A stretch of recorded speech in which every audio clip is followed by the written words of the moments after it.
So the question, who is Isaiah Robertson, is a large question, and I think with the preservation of his second coming home, that people will have an opportunity to learn more about him for years to come. His story starts out, he was born 1947 in Jamaica, and like many people of African descent, he had a calling on his life. And that's something that you hear that's common amongst people of African descent across the diaspora, as well as indigenous people. And sometimes that calling that was on our life is inherent to the name that we were given at birth. So it's a tradition that sometimes elders within our community would give a child a name because our tribe or our community would need the qualities or the character that that child represents. And that type of tradition is something that has been passed on generationally. So he grew up in a religious or spiritual family, and at the age of 12, his mother recognized that he was gifted, and he had just these unique qualities about himself that you see as something that's consistent amongst other different people as well. When you hear stories about different celebrities or people who've done successful things in life, sometimes you hear in their backstory about how maybe a grandparent or a great aunt or an uncle or even a parent recognized a certain gift in them at a very early age. And like those particular people, Prophet Isaiah was the same way. Growing up in that type of religious household, he had a very deep connection to his spirituality. And that deep connection to his spirituality also encouraged him to become a carpenter, because he grew up in a Christian household and Jesus was said to have been a carpenter. So he followed along that path and was a self-taught carpenter. He was so good at that particular skill that by the time he reached his late teens and his early 20s, he had already built his first house in Jamaica. So that particular insight that his mother had in terms of his gifts was evidenced by his ability to actually build something that was an edifice of that gift. By the time he reached 24, he eventually immigrated to Ontario, Canada, where he reestablished himself.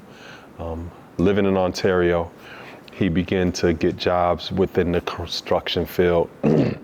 Living in Ontario, he began to get jobs along the construction field, and he worked in that industry for another 33 years.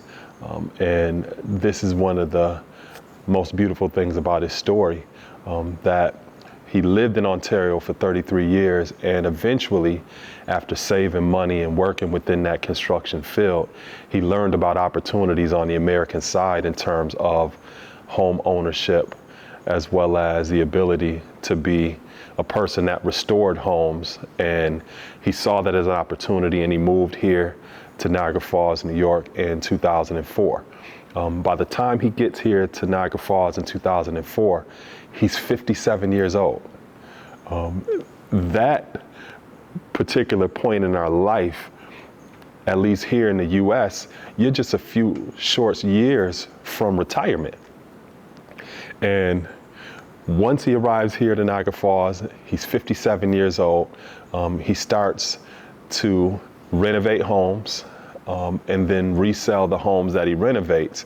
And it is at that point in his late age that he receives his first prophecy, which is a Jubilee prophecy, as he talked about.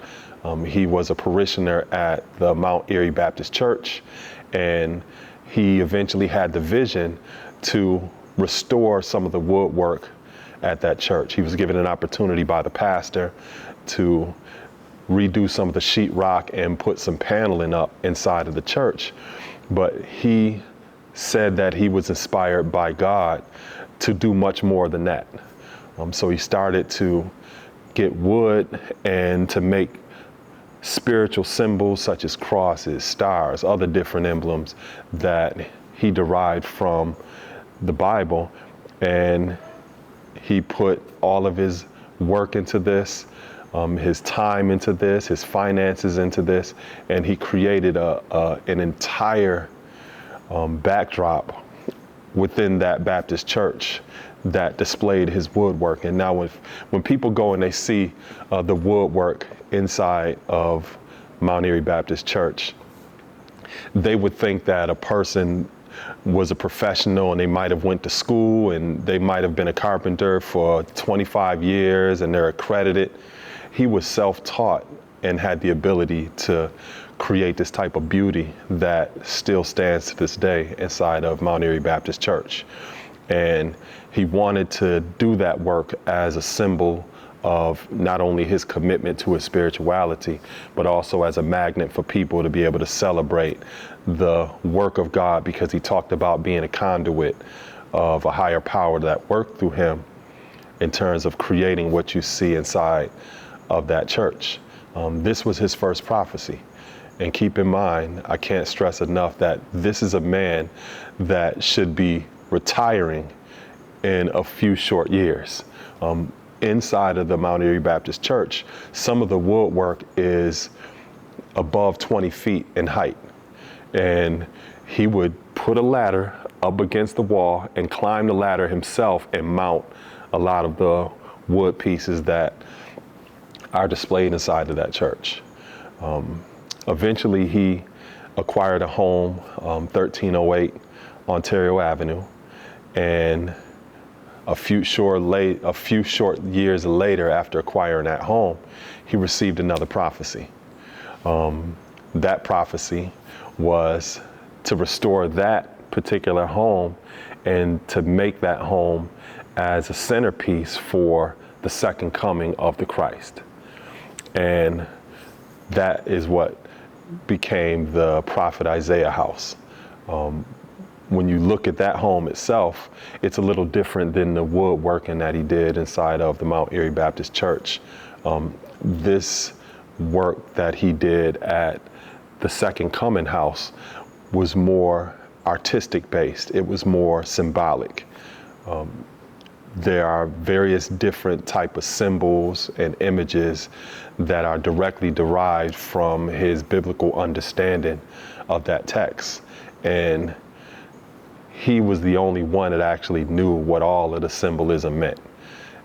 So from about 2004, he starts constructing this house in terms of its beautification, moving into the mid-2000s.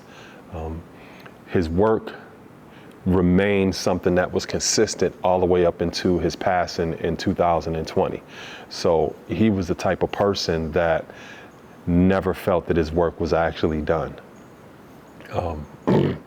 And, you know, the importance of preserving his site is to give people an opportunity to not only learn more about his story, but also to see the brilliance of an everyday person doing extraordinary things.